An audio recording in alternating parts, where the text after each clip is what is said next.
shopping with a gun. You just wow, baby.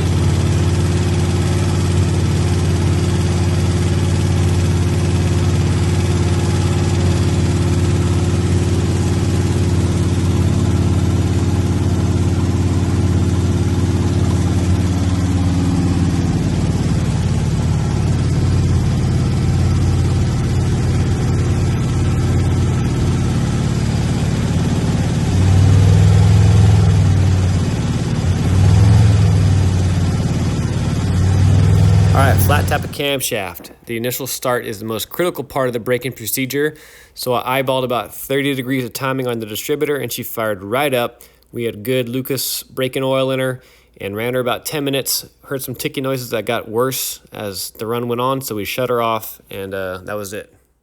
What are you drawing? What do you mean? Oh. So you don't forget? Yeah. So you don't stall it because you're going into third instead of first? Just get ready, guys. No.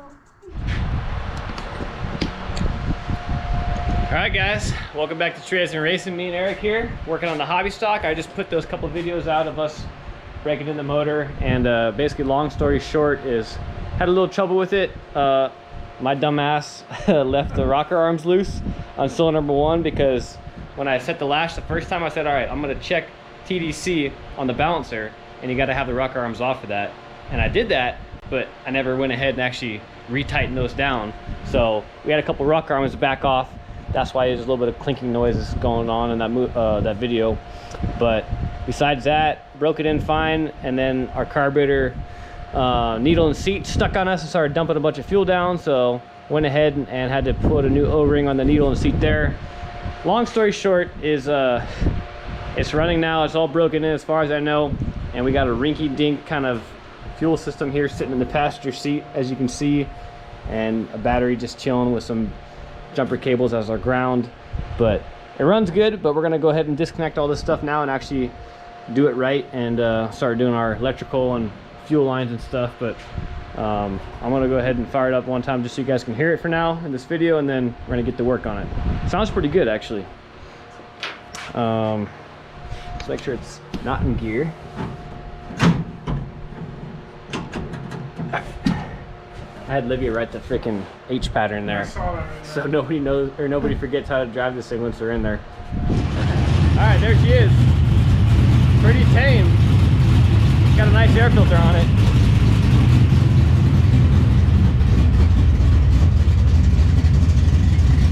Sounds pretty good. Got a little romp to her, not too much. Good enough.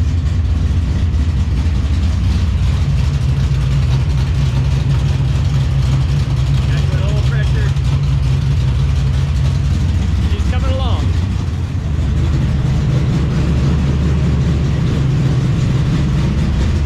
Let's give her a little bit of a whirl here.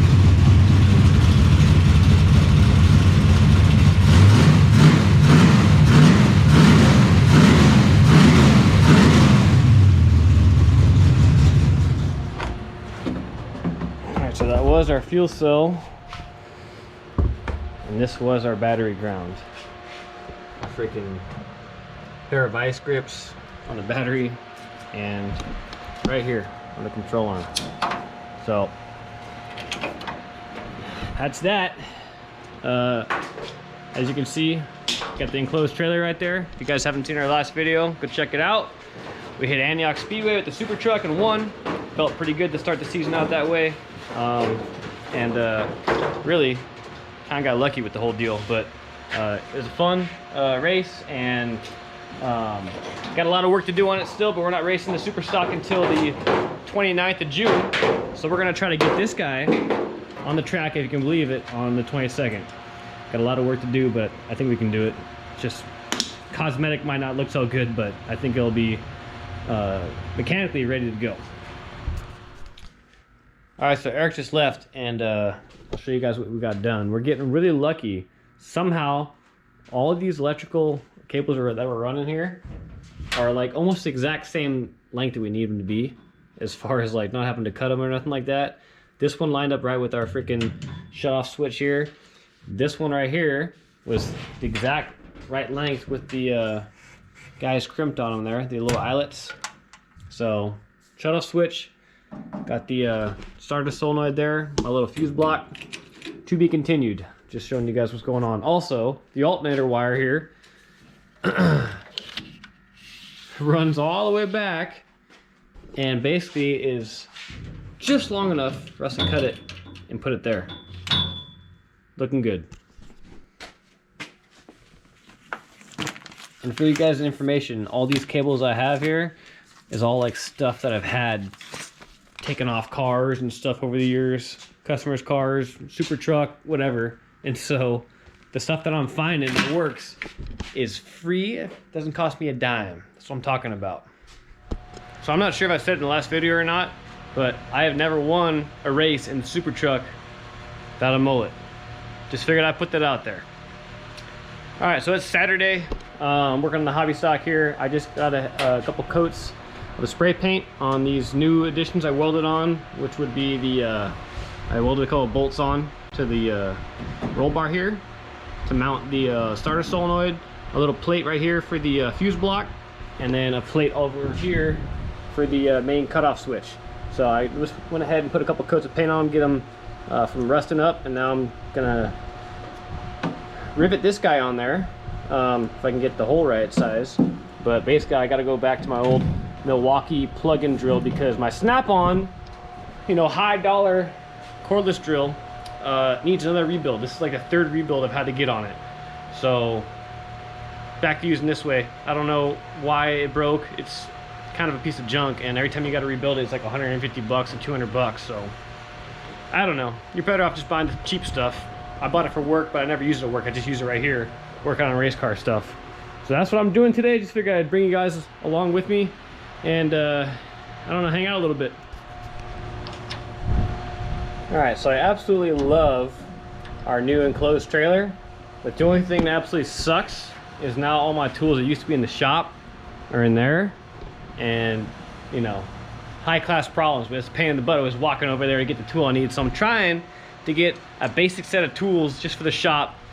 Like right now I need to use a crescent wrench, also known as a Ryan wrench, and we don't have any in the shop. So I gotta make a list and get like just maybe a basic tool set. I know Craftsman sells some of those out there, but I need to get probably one of those, and then just have the basic essentials here in the shop so I don't have to keep on going back and forth all the time.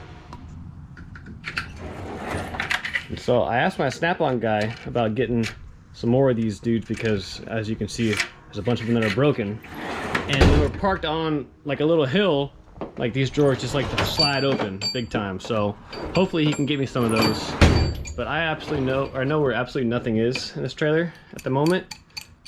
Oh, look at that, I found it. But yeah, need to get a couple of these guys for sure. All right, I got PRN's Fast Talk in my ear right now. Any of you guys listen to that out there? Let me know. All right, so I swear to God, like 60% of this car now is made out of rebar. This is our upper radiator mount that I have custom made and bent here. There will be 11 different winners in the regular. All right, that's the reason I had to put the bend in it, because right there is where the overflow hose is going to go to. Right, Fred Gilly. I'll say got a bolt here. Only because I'm taking the question for 11. With a tab welded on the roll bar right there, and a nut welded to that, and then a hole through this guy. We're getting near 16. Don't ever think that we're going to have race winners who don't make the playoffs because we've had too many. But I think we get a bubble then. All right. Just like that. And then I'm going to go ahead and attach it here too, obviously. All right, this is all bolted in. We've got these little clampy deals onto the shroud. That thing's in there, I'm telling you guys.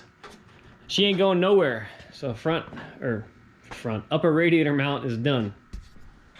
And I got the battery hooked up with the cables. This is not where the battery is going to sit, obviously, because there's no battery mount for it. And I got to figure out, once this thing's on scales, is it better to put the battery here or over there? So I'm not going to make the mount yet until we get this thing on scales, but I got cable long enough to put it in both locations. I might just make a mount for both sides. Maybe we can change it during track conditions or whatever. If it goes dry or something, put it over here on the left-hand side. I don't know. But this is a 2009 Silverado negative battery cable, ground, that I just welded a bolt onto the chassis. And so she's all hooked up. All my positive cables are made with the crimped ends and stuff I did on them. And let's see if she'll fire up under her own power now. It's kind of a big moment right here. All right, she's out of gear. Power on. All right, well, tack works. That's good news. I don't have the gauges, the backlights and stuff hooked up yet, or the oil pressure dummy light hooked up, but this should start, or at least crank the motor over here. That didn't sound very good. I need to shim that starter motor a little bit. Okay. So let's give her a couple pumps here.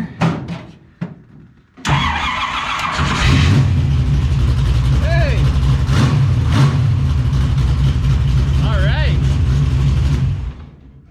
Tack works. Even the recall works. Look at that. She's under her own power, electrically at least. All right, now here's something that I gotta address, obviously. Obviously I gotta patch these holes up here. But you can see the drive shaft and the yoke, and there is about a 1/4 inch of play right there where the drive shaft can go into the transmission. So gotta get this drive shaft shortened up. So I'm gonna pull it out, and hopefully my my local friends over at Delta Driveline can hook me up with either a shortened drive shaft if they can modify this one, or just a brand new one. But it's got to get shortened up. I don't know really on these Camaros what the yoke needs to be sticking out of the tranny, but I'm assuming at least a couple inches. I don't think they have a whole lot of movement back there, so I think maybe 2 inches or so. If you guys know or got any recommendations on a Camaro leaf spring setup on how much yoke should be sticking out of the tranny, drop it in the comments. You guys know what to do. Thank you. All right, just yanked her out. And I'm gonna take her down the road right now to my buddy's house. He's got the driveline equipment over there, and we're talking to him. I think we're gonna take about 1.5 inches off of it. So I don't know what you guys commented, but by the time this video is posted, this thing will probably already be cut. So I guess don't post anyways. 1.5 inches is what it is. That's what we're gonna do. All right, just got my steel braided line in from Amazon that we're gonna hook up to the oil pressure gauge here. Also got my All-Star sending unit, 20 PSI sending unit. So I got the light all installed here. As you can see, the dummy light right there, and a bunch of electrical tape. Why there's a bunch of electrical tape there is because the body of this thing cannot be grounded out on our dash here, because this is a 1-terminal switch here. So it uses the body of this to ground itself, and then this is the other end of the switch. So basically, when I have this wire coming off here, going to our light here that only has 1 wire coming out of it also, and then what I did is I soldered on a wire into the body of it to ground it. Now I'll go over to our terminal on the switch. It's a long story, but basically this guy cannot touch here, or he'll be on all the time, not just when it's below 20 PSI. But this big old honking thing came from Amazon today because we don't really feel comfortable running this little cheesy plastic oil pressure line. This thing breaks and just starts shooting oil everywhere. It's not gonna be good.